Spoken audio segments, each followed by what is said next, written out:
Vamos a ver los números, porque vamos a hablar con Luis Benavente del tema de los números del COVID. Ustedes saben que hay un registro nacional de defunciones, que es el oficial, en donde evidentemente están los que tienen certificado de defunción. Hay un montón de gente que no sacó certificado, pero vamos a ver lo que hay. Y después vamos a hablar de economía. Estas son las cifras horribles de los primeros 107 días de pandemia. Veamos. Según el gobierno, la cifra de muertos en nuestro país al día de hoy, a causa del coronavirus, es de 9.860. Pero esa cifra es cada vez menos confiable. Y lo refuta otra entidad del Estado que asegura que el número de fallecidos puede ser de hasta 3 veces más.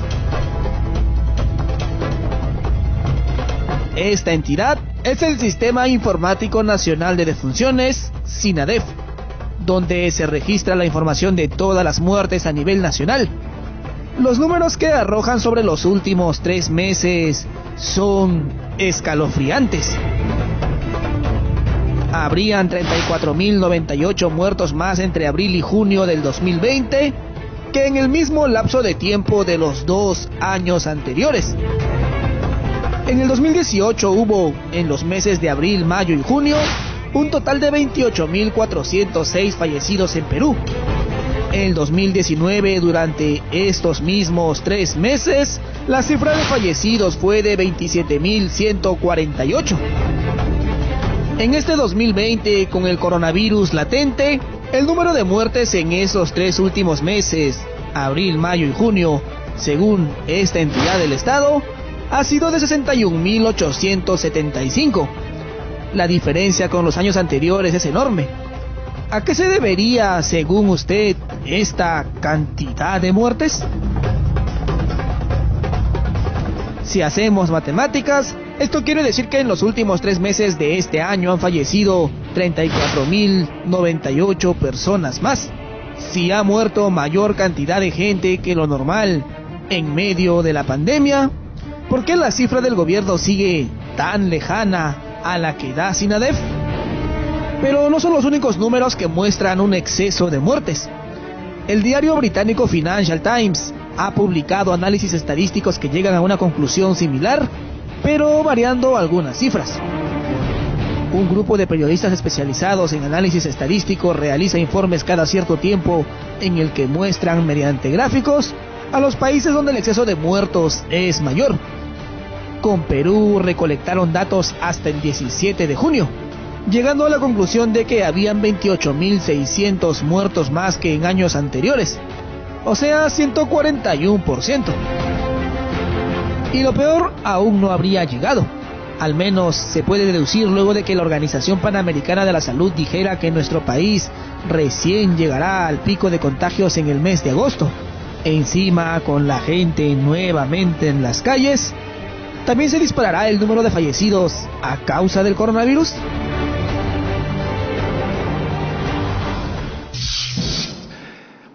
Estamos en compañía de Luis Benavente, director de Vox Populi. Creo que tiene, Lucho, 35 o 30 años de experiencia haciendo encuestas y sabiendo de estadísticas. Y le ruego a Luis Benavente que nos vuelva a recordar qué cosa es el SINADEF. Lucho, ¿cómo estás? Buenas noches. Buenas noches, Philip. Es el Sistema Informático Nacional de Defunciones que, con un sistema en línea, registra a diario los fallecidos en el Perú con algunas indicaciones, si son hombres, mujeres, en qué región del país o departamento del país están, el tipo de muerte, etcétera, ¿no? Es un sistema bastante sofisticado, con información al día. Nosotros presentamos en Vox Populi el informe hoy día que coincide con los datos que acaba de dar Combate, es tu programa, en el informe que acabamos de presenciar. En el cual hay 34.098 muertes en exceso, que sin lugar a dudas se atribuyen al efecto COVID, a la pandemia. El sistema informático es bastante exacto. En el mes de junio registró un total de 61.875 muertes, cuando el promedio de junio de años anteriores estaba...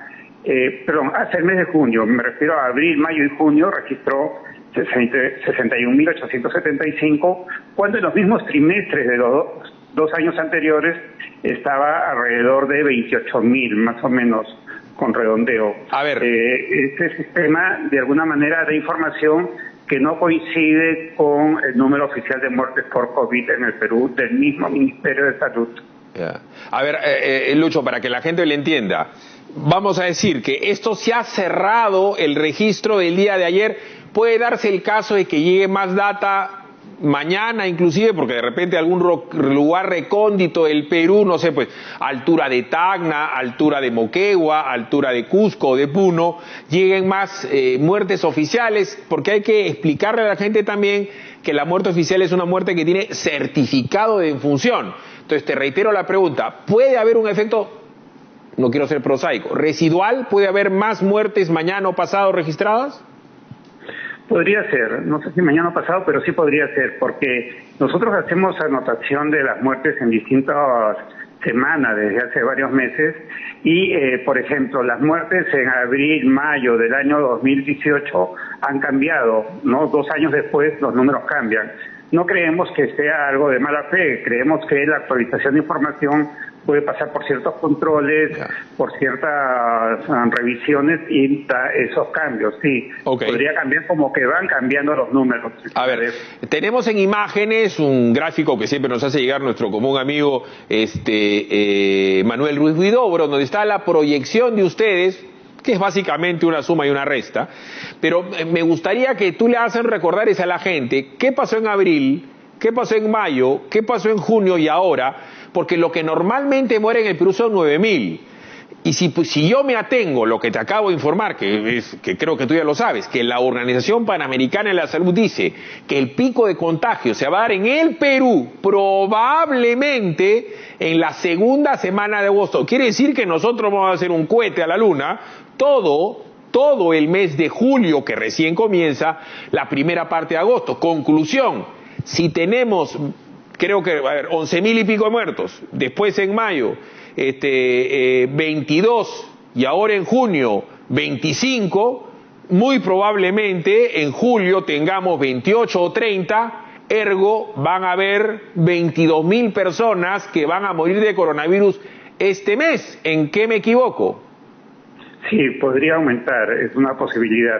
Y agosto también podría ser un mes en que aumente, porque la apertura que ha comenzado hoy con el fin del confinamiento significa que va a haber mucho más contacto entre personas en paraderos, en comercios, en una serie de lugares donde la distancia social o distancia física no se va a mantener.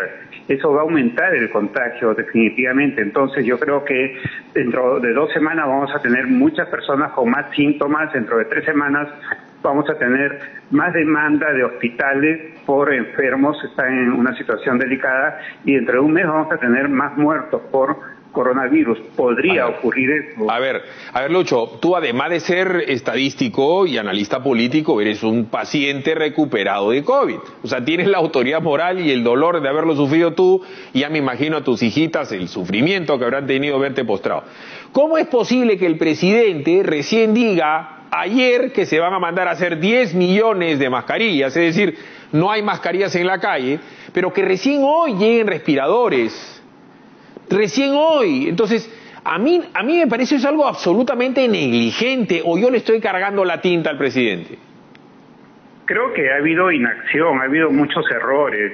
Mira, Philip, por ejemplo, mucha gente que defiende al gobierno, algunos porque trabajan para el gobierno o son asesores del gobierno, porque bueno, tienen su corazón con el gobierno, dicen que la pandemia nos agarró de sorpresa a todos. Eso es falso, Philip. Agarró de sorpresa a los europeos, porque los chinos, de manera muy irresponsable, cerraron la provincia china donde estaba el brote para que los chinos no se contagien en otras provincias, pero dejaron que el resto de chinos que ya estaban contagiados vayan a Europa a hacer turismo y contaminen a los europeos, y de allí vino a Perú, ¿de acuerdo? Entonces, en cambio, nosotros teníamos 2 meses de inacción, 2 meses donde no hubo un plan, 2 meses donde no se hicieron compras. Es más, el 15 de marzo se decretó el estado de emergencia, el confinamiento, la cuarentena. 2 semanas después el gobierno o a través del presidente en una de sus diarias apariciones en ese entonces, anunció las compras de materiales para hacer las pruebas para detectar el COVID. 2 semanas después, compras complicadas, mal hechas, con corrupción, y que encima se compró demasiada prueba rápida que definitivamente son muy inexactas y que contribuyen a que el virus se expanda, porque a mucha gente que tiene coronavirus en estado inicial le sale negativo y esas personas se confían y van y contagian al resto. De tal manera que ha habido mucha inacción de parte del gobierno central, y es el caso que después de 100 días recién hoy anuncian que van a comprar mascarillas. Es inacción, es una falla del gobierno muy clara. Yo diría es un error flagrante el que comete el gobierno. Correcto. Y lo pone ahí en evidencia. Y hemos puesto hasta cotizaciones del laboratorio Sabot a Colombia, en donde el presidente tomó el rábano por las hojas, levantó el teléfono, en inglés que no sabe hablar el presidente peruano, le dijo al de Abbott: no, hermanito, me traes tantas millones de pruebas para Colombia, y Colombia ha luchado, como Chile, como Ecuador, a punta de prueba molecular. Te ruego una nadita de paciencia, Lucho. Vamos a ir a una pausa para hablar también del balance de los 107 días económicos, porque los indicadores económicos son los peores en los últimos 100 años, y eso lo vamos a ver en unos minutitos también con Lucho Benavente de Vox Populi. Vamos a ir a la pausa.